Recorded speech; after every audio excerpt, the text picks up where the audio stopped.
आश्रम के सभी बच्चे जब दूसरे कामों में लगे होते थे तो एक बच्चा एक कोने में बैठा चुपचाप अपने आप में खोया रहता था। वो अक्सर किसी से ज्यादा बात नहीं करता था। आश्रम की सभी जिम्मेदारियां पूरी करने के बाद जहां सभी बच्चे पूरे दिन की घटनाओं की चर्चा करने लगते, वहीं पर वो शांत रहने वाला बच्चा एक बरगद के पेड़ के नीचे बैठकर ध्यान करने लगता। सभी बच्चों को आश्चर्य होता था क्योंकि उसका कोई दोस्त नहीं था। वो अक्सर आश्रम में अकेला ही घूमता रहता था। ये देखकर उसके गुरु को बड़ी प्रसन्नता होती थी।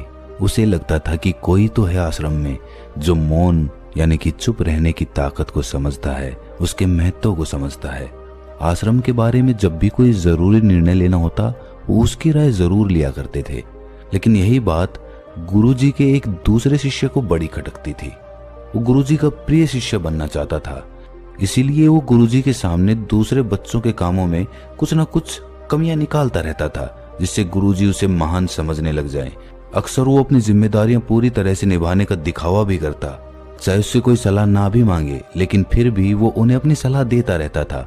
वो बहुत वाचाल शिष्य था और आश्रम के दूसरे सभी बच्चों में बहुत प्रसिद्ध भी था, क्योंकि वो सबसे हंसी मजाक करता रहता था, उनसे दिन भर बातें करता रहता था। इसीलिए उसकी सबसे दोस्ती हो गई थी। लेकिन जब आश्रम के गुरु उसकी राय न लेकर दूसरे बच्चे की राय लेते थे तो ये बात उसे बड़ी खटकती थी। उसे ये लगता था कि वो उस दूसरे बच्चे से ज्यादा बुद्धिमान है, लेकिन गुरुजी फिर भी उसकी तरफदारी करते हैं। ऐसा नहीं था कि गुरुजी को उस वाचाल शिष्य के स्वभाव के बारे में पता नहीं था, लेकिन गुरुजी उसे अपने तरीके से सीख देना चाहते थे ताकि उसकी ज्यादा बोलने की आदत, दिखावा करने की आदत, दूसरों में कमियां निकालने की आदत हमेशा हमेशा के लिए खत्म हो जाए और वो मौन रहकर ध्यान की गहराइयों को छू पाए। असल में हर सच्चे गुरु की यही इच्छा होती है। वो किसी तरीके से उस वाचाल शिष्य को एहसास कराना चाहते थे कि चुप रहने से ही उस असीम सत्य को जाना जा सकता है। उस विराट का एहसास चुप होकर ही किया जा सकता है। एक दिन गुरुजी को एक तरीका सूझा। उन्होंने आश्रम के सभी बच्चों को अपने पास बुलाया और कहा कि मैं तुम सभी को दो दो हिस्सों में बांटकर अलग अलग गांव में भिक्षा मांगने के लिए भेज रहा हूं, और जो भी दो बच्चे सबसे ज्यादा भिक्षा मांग कर लाएंगे उन दोनों को आश्रम की सभी जिम्मेदारियां निभाने का मौका दिया जाएगा। अपनी बात जारी रखते हुए गुरुजी ने बताया कि भिक्षा मांगने से हमारा अहंकार खत्म होता है, इसीलिए हर शिष्य पूरे मन से भिक्षा मांगे। कोई भी इस काम को औपचारिकता में ना ले, वरना तो वो अपने जीवन का बहुत बड़ा ज्ञान खो देंगे। आश्रम के गुरुजी ने जानबूझकर वाचाल शिष्य और चुप रहने वाले शिष्य की जोड़ी बना दी। वाचाल शिष्य के मन में सिर्फ एक ही बात चल रही थी कि इस बार उसे मौका मिला है और इस बार वो गुरुजी को दिखा देगा कि वो चुप रहने वाले शिष्य से कितना ज्यादा प्रतिभावान है। दोनों शिष्यों ने आपस में अपनी सहमति से निर्णय लिया कि दोनों गांव के अलग अलग कोनों से भिक्षा मांगना शुरू करेंगे ताकि भिक्षा मांगने का काम जल्दी खत्म किया जा सके। चुप रहने वाला शिष्य हर द्वार पर जाकर अपने हाथ जोड़कर अपना भिक्षा का पात्र उनके सामने कर देता। उसके चेहरे पर एक सादगी और उसकी आंखों में एक एकांत होता था, जिससे भिक्षा देने वाले उसे भिक्षा देकर अपने आप को अनुग्रहित समझते थे। वहीं पर दूसरा वाचाल शिष्य हर द्वार पर जाकर उनको कुछ न कुछ ज्ञान देने लगता था, जिससे ज्यादातर लोग उसे बिना भिक्षा दिए ही लौटा देते थे। पूरे गांव में भिक्षा मांगकर जब दोनों गांव के बीच में मिले तो वाचाल शिष्य ने देखा कि चुप रहने वाले शिष्य के पास उससे दुगनी भिक्षा थी।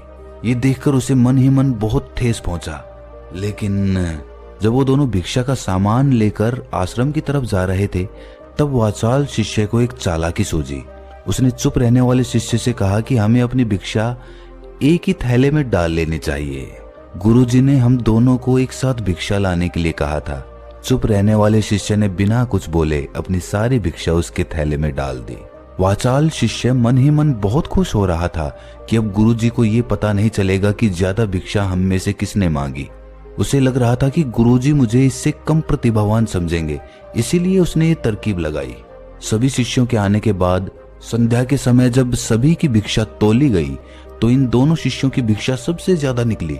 गुरुजी ने इन दोनों का अभिवादन करते हुए आश्रम के सभी बच्चों के सामने उनकी पीठ थपथपाते हुए उन्हें मुबारकबाद दी और कहा कि मैं आश्रम का कार्यभार तुम दोनों को नहीं सौंप सकता, इससे आपसी मतभेद होने का खतरा रहता है।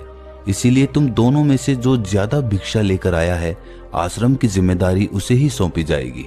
जब उन्होंने उनसे पूछा कि तुम में से ज्यादा भिक्षा कौन मांग कर लाया था, तो वाचाल शिष्य ने कहा कि गुरुजी, मैं इससे दुगनी भिक्षा मांग कर लाया था, लेकिन मुझसे एक गलती हो गई कि मैंने वो दोनों भिक्षा एक ही थैले में डाल ली। मुझे नहीं पता था कि आप ऐसा निर्णय लेने वाले हैं, वरना तो मैं अपनी भिक्षा का थैला अलग ही रखता। इस पर गुरुजी ने चुप रहने वाले शिष्य से पूछा कि क्या तुम इसकी बात से सहमत हो? क्या तुम इससे कम भिक्षा लेकर आए थे? ये सुनकर चुप रहने वाले शिष्य ने कहा कि गुरुजी, मेरे पास ऐसा कोई साधन नहीं है जिससे मैं ये साबित कर पाऊं कि मैं इससे ज्यादा भिक्षा लेकर आया था। असल में ये उल्टा बोल रहा है। दुगनी भिक्षा मैं लेकर आया था, ये मुझसे आधी भिक्षा लेकर आया था और इसी ने ही मुझसे भिक्षा एक थैले में डालने की बात कही थी।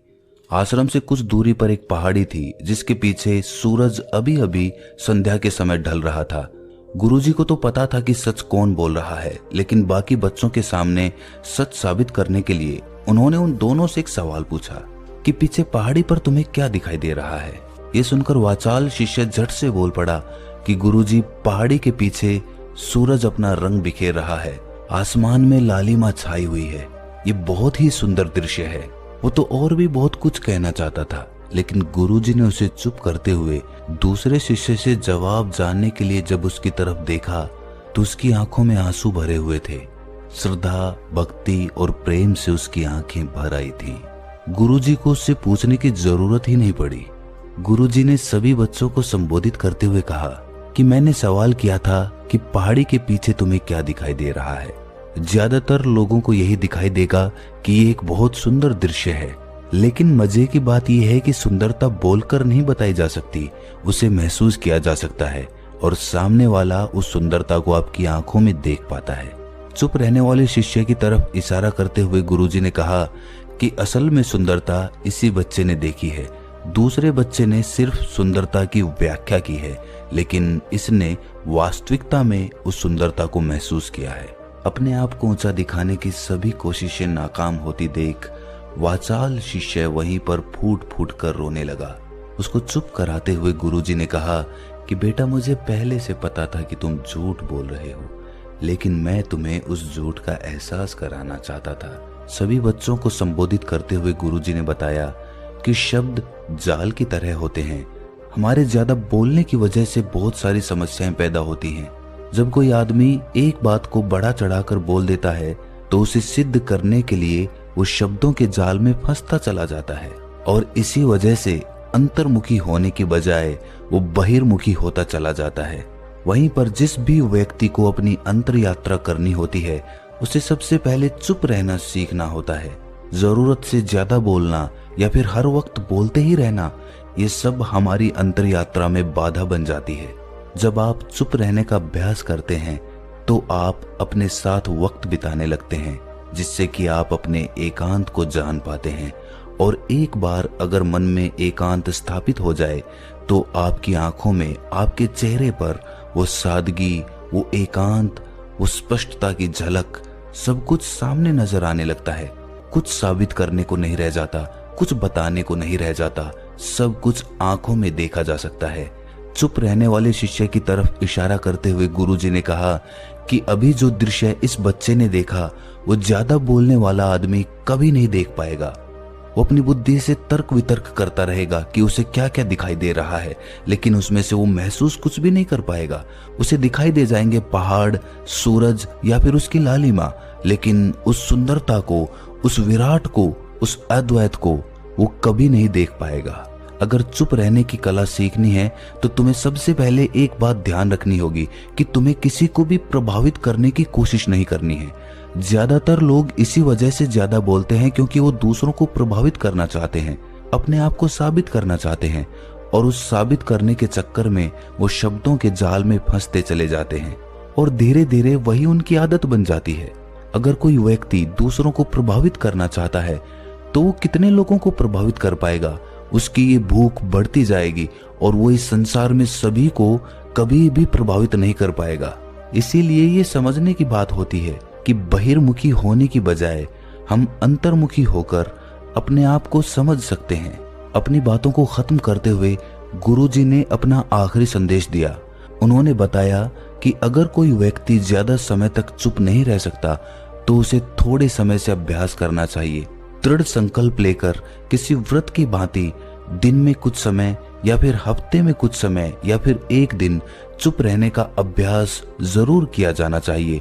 इससे हमारी चुप रहने की आदत धीरे धीरे खुद ब खुद पनपने लगती है, क्योंकि एक बार जब हम चुप रहने लगते हैं तो हमें चुप रहने का आनंद पता चल जाता है। उसके बाद हमें प्रयास नहीं करना पड़ता, बल्कि हमारा मन आनंद की तरफ अपने आप बढ़ता चला जाता है। चुप रहने की कला सीखने के बाद आपकी बुद्धिमानी और आपकी स्पष्टता दोनों में बहुत ज्यादा फायदा होगा। वास्तविकता में जिसे दर्शन कहते हैं वो मौन रहकर ही किया जा सकता है। इसके बाद सभी बच्चों से कुछ समय चुप रहने का संकल्प लेकर गुरुजी ने अपनी बात खत्म कर दी और सभी बच्चे रात्रि का भोजन करने के लिए एक साथ भोजन कक्ष में पहुंच गए। तो दोस्तों, कैसी लगी ये कहानी आपको कमेंट सेक्शन में जरूर बताना, और अच्छी लगी तो इस चैनल को सब्सक्राइब जरूर कर लेना। तो मिलते हैं किसी अगली कहानी में, तब तक के लिए अपना ख्याल रखें।